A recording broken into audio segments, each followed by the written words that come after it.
So today is all about hospitality, leadership and adapting in a challenging climate.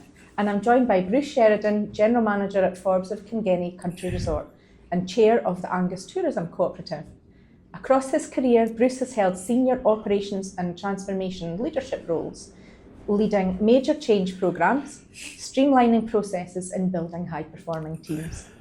He brings a strategic mindset that's firmly grounded in execution, aligning business goals with customer experience and operational excellence. In today's conversation, we'll be talking about the real challenges facing the hospitality sector.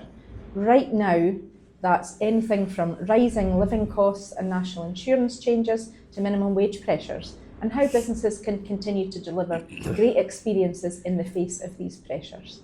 We'll also explore how hospitality businesses are responding to changing customer expectations, how to deal with criticism, whether that's online or face-to-face, and we'll shine a light on some of the brilliant work being done by other businesses across Dundee and Angus. This episode is about resilience, realism, and finding ways to move forward in a fast-changing industry. Bruce, take a seat. Good morning. Thank you. I need to thank whoever wrote that intro because it's fantastic. I'll need to use that somewhere else. Was that my assistant that wrote that? I was just going to say, I think we won't say, and we'll let as many people take credit as they would like. Yes, fantastic. That's a great Bruce, intro. That was a great intro that you wrote. Thank you. Thank you. No, welcome. I'm really looking forward to kind of diving into this topic with you. So just to kick us off then, I mean, we've said a bit in that intro about the challenges of hospitality, and the last, I get annoyed at myself for harking back constantly to COVID when it is literally 6 years ago. However, it feels like nothing has really gone back to normal, and it's just almost there have been bigger and bigger challenges. So tell us what's going on. So what's not going on at the moment? I think that's the biggest question is hospitality. Interestingly, you taking it back to COVID there. Coming out of COVID, a lot of businesses were turning around and saying they're experiencing recruitment challenges. A lot of people have left their work and gone and gone on to other things in different careers, whether that be at the supermarkets or that be into totally different careers altogether. Interestingly, that's hospitality for 100 years. Yeah. We have always been the poorer cousin in terms of support from government, in terms of support from even a bit of education. So hospitality has got this awful name that it's a terrible place to work. And basically, I mean, the challenges are the same as everybody. It's recruitment, it's increases in national minimum wage, it's increases in the national insurance, skills gap. Chefs are a dying breed, and the investment in the sector, I think, from national government and Scottish government are so poor in my mind and poor in my opinion that they've just kind of lost touch with who we are and what we bring to this country. In both Scotland, especially, we are a tourism-led nation, and if it wasn't for tourism, I can't remember the last figure I seen. I know Angus is something like 30 million or something that brings into the region. So these are massive figures, and that is the challenges. It's that whole thing across the board of just we have to change the mentality on what tourism is, we have to change the mentality on what hospitality is, and we have to change the mentality on the fact that it's seen, I believe, as a sort of it's a get you through university career sort of pathway, where in fact if you go on the journey, especially the journey that I've been on and started off as a pot washer in my family business to run Forbes of Kingennie, which is a multi-million pound business, the prospects and the earnings and everything else way outweigh any other industry. I'm very passionate about hospitality. I've done it all my days. I tried to be an electrical engineer, but it's cold outside and I lived in Inverness, so that didn't work. So I came back into a cosy kitchen, but between the camaraderie with your fellow employees to the skills that you get, there's no other industry, I think, and I believe, and I'll argue face to face with anybody that wants to challenge it, that teaches you as many crossover skills as what hospitality does. And I just think it's such an unfortunate position to be in, that we just seem to be getting kicked from every angle, and really sort of downtrodden, and sort of shown that actually both central and national government just kind of don't really see us as as a as the industry that we are, really. Yeah. So I don't think it helps necessarily when there's differences north and south of the border, and the way that the industry is kind of That's not it. a level playing field No. either, is it? No, it's not. It's not, and it's. I mean, the most recent one is the rates relief that they got down south. We did not benefit from the most recent rates relief, and we are a massive employer, and we are a cash flow business. We're a private family business, and cash flow is king. And I'm lucky that I have the support of my board, and they invest every penny. They do not take anything out of the business at Kingennie, and every penny is getting invested back within the business.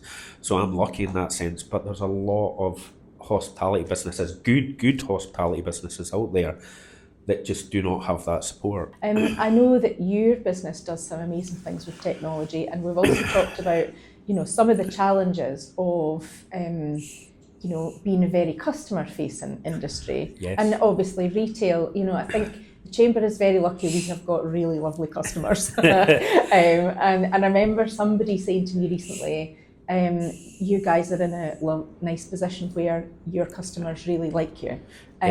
You could be in an industry where it's not always the case. And I suppose you've got hugely loyal customers who won't go anywhere else for their birthday with their granny. And then you've got, other kind of challenges. So changing needs of the consumer, what are they telling you? Oh God, yeah. We tick all those boxes. You just sort of, we have very loyal customers, as you've said.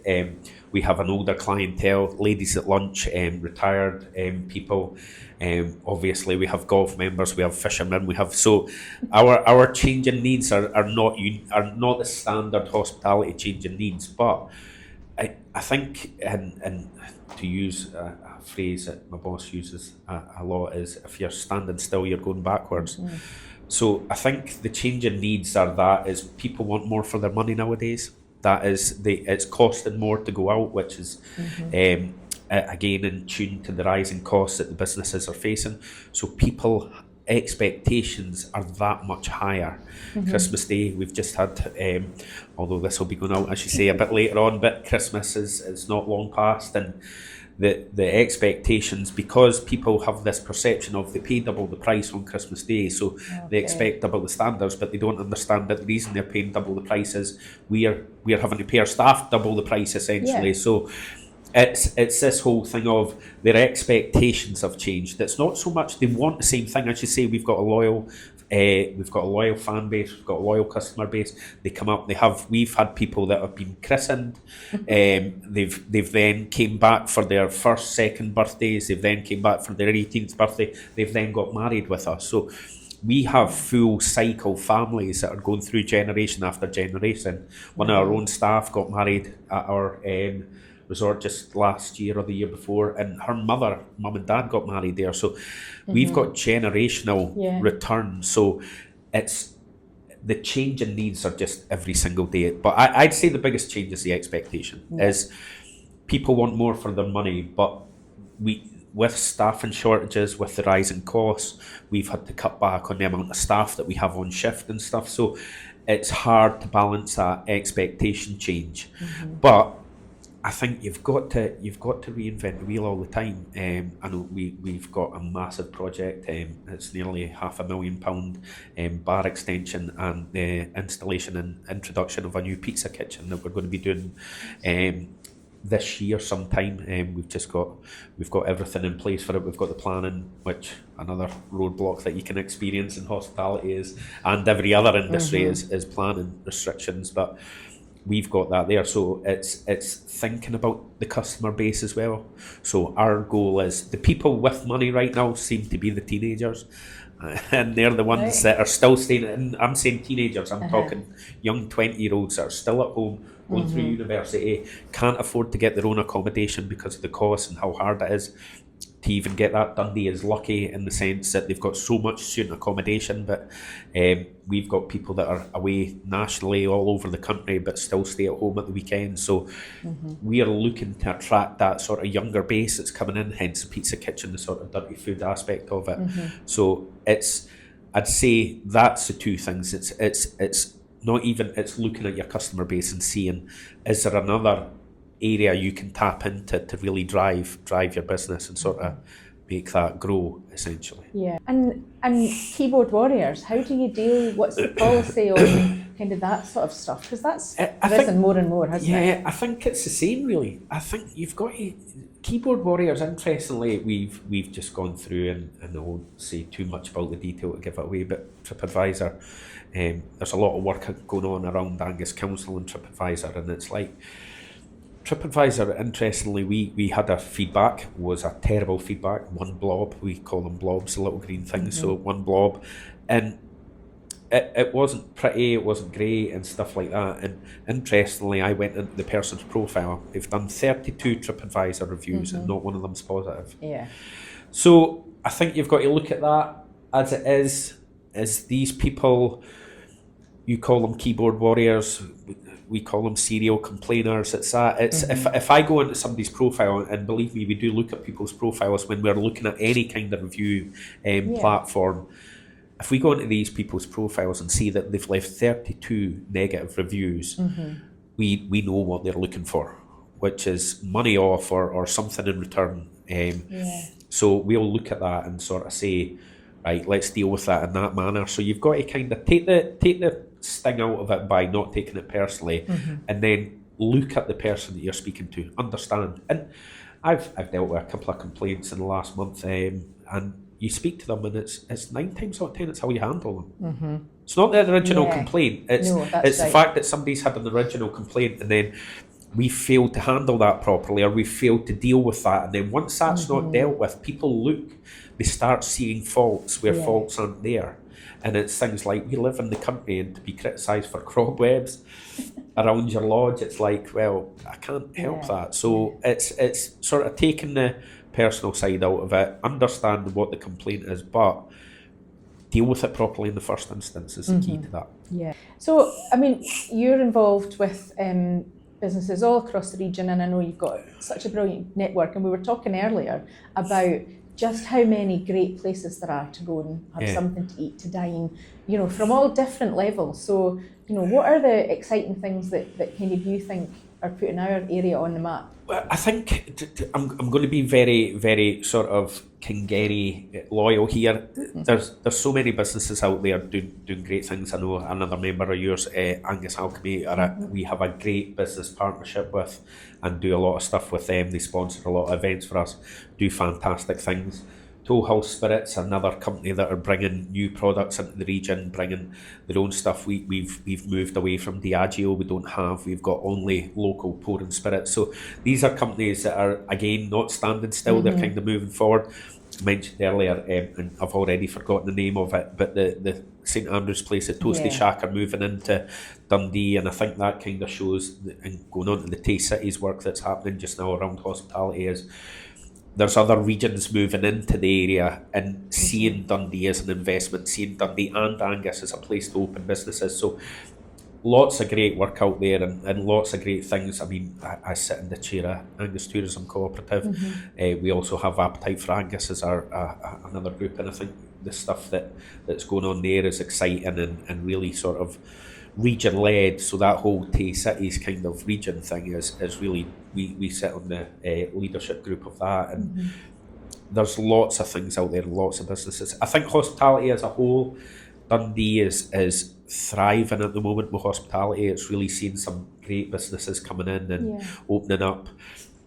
The city centre, obviously the new bid which you guys are involved in. So I think there's a buzz about Dundee just now as a whole. So hospitality as a whole in Dundee and Angus, I think, is going in the right directions. Yes, there's challenges. Yes, there's businesses out there that are closing, but we're sort of breaking that mould. We've got new businesses opening up. We've got kind of growth in the industry in terms of that. And yes, some businesses are shutting, but we're lucky. Dundee's doing well. Angus is doing well Yeah. in region, especially in the self-catering side. Angus is doing really well. So lots of positives. I don't want to sit here and say No. doom and gloom and everything else, but there's lots of businesses out there doing fantastic. Yeah. Yeah.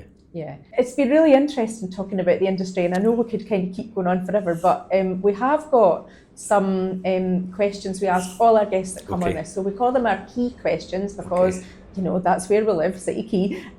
So just to kind of kick that off, what's the one piece of advice you wish you'd known at the start of your career?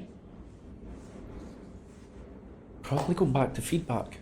Don't take it personally. Yeah. If the person that I am now and the manager that I am now is to put your hands up and say you got it wrong, I think would be the first thing. Admit your mistakes.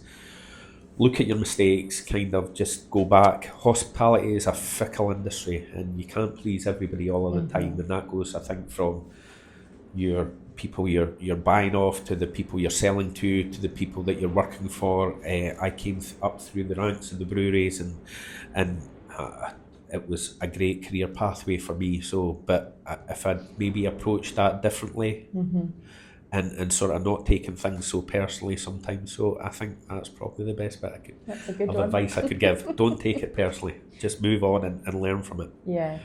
And is there one issue that keeps you up at night? Staffing. Yeah, staffing, and I don't mean that in getting staff. It's looking after your staff. It's something that as more and more hospitality has, as I mentioned at the start, a reputation for not having a great sort of staffing ethic. Really, we've got to look after our staff a lot better. Just hospitality has to get rid of this name. We have, I believe. And the staff can phone in or send you a message or whatever if they disagree with this. But we have a good benefits programme that we look after our staff. We give them discounts at the resort. We give them discounted accommodation and what have you. So it's how else can you look at them? We have a wellbeing service that looks after staff. Mental health is a massive issue and concern around all industries, and I think you've got to be now very focused on your team. So keeping your staff happy, retaining staff, everything to do with staff keeps me up at night. Chefs, they keep me up. They could keep me up 24 hours a day. Again, we're in an industry that's in crisis for chefs. So if you love cooking, become a chef. Trust me, you'll be rewarded. But no, it's 100% staffing. Okay, and if Forbes of Kingennie had a theme song, what would it be? Oh God.